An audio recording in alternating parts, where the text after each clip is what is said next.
கேரள மாநிலம் எர்ணாகுளம் பக்கத்தில் இருக்க திருப்போணித்துறா பகுதியைச் சேர்ந்த பிரபல நடிகை தான் லட்சுமி மேனன். இவங்க மலையாள படங்கள் மட்டும் இல்லாமல் கும்கி, சுந்தரபாண்டியன் உள்ளிட்ட ஏராளமான தமிழ் படங்கள்லையும் நடிச்சிருக்காங்க. இந்நிலையில் கொச்சி பானர்ஜி சாலையில் இருக்க மதுபான பாருக்கு தன்னோட தோழி உட்பட 3 பேர் கூட கடந்த 24ஆம் தேதி நைட்டு லட்சுமி மேனன் போயிருக்காங்க. அப்போ அங்கே மது அருந்த வந்திருந்த ஆலுவா பகுதியை சேர்ந்த ஐடி ஊழியர் அலியார்சா சலீம் அப்படிங்கிறவருக்கும் நடிகை உட்பட 4 பேருக்கும் இடையில தகராறு ஏற்பட்டிருக்கு. இரு தரப்பினரும் கடும் வாக்குவாதத்தில் ஈடுபட்டதால் அந்த மதுபான பாரில் பரபரப்பும் ஏற்பட்டுச்சு. அதுக்கப்புறம் அவங்க எல்லாருமே பாரில் இருந்து கிளம்பிட்டாங்க. பாரை விட்டு வெளியே வந்ததுக்கு அப்புறமும் அவங்களுக்கு தகராறு நடந்திருக்கு. அதுக்கப்புறம் ஐடி ஊழியர் அங்கே இருந்து தன்னோட காரில் ஆலுவா நோக்கி போயிட்டு இருந்திருக்காரு. அப்போ நடிகை லட்சுமி மேனன் உள்ளிட்ட 4 பேரும் இன்னொரு காரில் அவரை ஃபாலோ பண்ணிகிட்டே போய் நடு ரோட்டில் வழிமறைச்சு தகராறில் ஈடுபட்டிருக்காங்க. மேலும் ஐடி ஊழியரை அவங்களோட காரில் இருந்து இறக்கி தங்களோட காரில் ஏற்றி தாக்கி இருக்காங்க.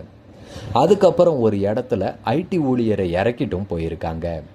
இது பற்றி எர்ணாகுளம் வடக்கு போலீஸ் நிலையத்தில் ஐடி ஊழியர் அலியார்சா சலீம் புகாரும் கொடுத்திருக்காரு. அவர் நடிகை லட்சுமி மேனன் உள்ளிட்ட 4 பேரும் என்னை காரில் கடத்திட்டு போய் தாக்குனதா சொல்லி இருக்காரு. அவரோட புகாரின் பேரில் போலீஸாரும் விசாரணையை நடத்தினாங்க. மேலும் மதுபான பார் மற்றும் சாலைகளில் இருந்த கண்காணிப்பு கேமராவில் பதிவாகி இருந்த வீடியோ காட்சிகளையும் ஆய்வு செஞ்சாங்க. அதில் நடிகையோட நண்பர்கள் ஐடி ஊழியரை தாக்குனது தெரிய வந்திருக்கு. இதை தொடர்ந்து லட்சுமி மேனனுடைய ஆண் நண்பர்கள் அனீஸ், மிதுன், தோழி சோனாமோல் ஆகிய 3 பேரையும் போலீசார் கைது பண்ணிட்டாங்க. அவங்க மேலே ஆள் கடத்தல், தாக்குதல், மிரட்டல், தகாத வார்த்தைகளால் திட்டுதல் உள்ளிட்ட பிரிவுகளின் கீழே வழக்கும் பதியப்பட்டிருக்கு. இந்நிலையில் பாரில் நடிகை லட்சுமி மேனன் உள்ளிட்டோருக்கும் ஐடி ஊழியருக்கும் ஏற்பட்ட தகராறு தொடர்பான வீடியோ காட்சிகள் சமூக வலைதளங்களில் பரவ ஆரம்பிச்சுது. அதில் தகராறு நடந்தப்ப லட்சுமி மேனன் இருந்தது தெளிவாகவே தெரிஞ்சுது. அதனால் ஐடி ஊழியர் கடத்தி தாக்கப்பட்ட வழக்கு தொடர்பாக நடிகை லட்சுமி மேனன் கிட்ட விசாரணை நடத்த போலீசார் முடிவு பண்ணிட்டாங்க. இதையடுத்து அவங்க கிட்ட விசாரணை நடத்த போலீசார் அவங்கள தேடி இருக்காங்க. ஆனால் அவங்களோட செல்ஃபோன் சுவிட்ச் ஆஃப் செய்யப்பட்டிருந்துச்சு. செல்ஃபோனை சுவிட்ச் ஆஃப் பண்ணிட்டு நடிகை லட்சுமி மேனன் தலைமறைவாகவும் ஆயிட்டாங்க. அவங்க எங்கே இருக்காங்க அப்படின்ட்டு போலீஸார் தேடிட்டு இருந்தாங்க. இந்நிலையில் இந்த வழக்கு தொடர்பாக நடிகை லட்சுமி மேனன் தரப்பில் கேரளா ஹைகோர்ட்டில் முன்ஜாமீன் மனு தாக்கல் செஞ்சுருந்தாங்க.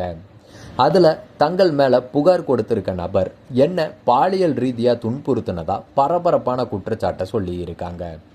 அவங்களோட ஜாமீன் மனுவில் புகார்தாரர் என்னை ஒரு பாரில் ஆபாச வார்த்தைகளால் திட்டினார், மேலும் பாலியல் ரீதியாக துன்புறுத்தினார். நான் பாரை விட்டு வெளியேறிய பிறகும் அந்த நபர் காரில் பின்தொடர்ந்து வந்து பீர் பாட்டிலால் தாக்கினார். ஐடி ஊழியர் தாக்கப்பட்டதாக கூறப்பட்டுள்ள புகார் ஜோடிக்கப்பட்டது. எனக்கும் அந்த குற்றத்துக்கும் எந்த தொடர்பும் இல்லை. நான் எந்த குற்றமும் செய்யவில்லை அப்படின்ட்டு சொல்லியிருக்காங்க.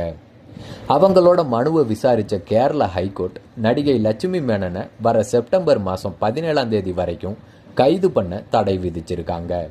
மேலும் ஓணம் பண்டிகை விடுமுறைக்கு அப்புறமா வழக்கு பரிசீலிக்கப்படும் அப்படின்னும் நடிகையோட மனுவை விசாரித்த நீதிபதி தெரிவிச்சிருக்காரு.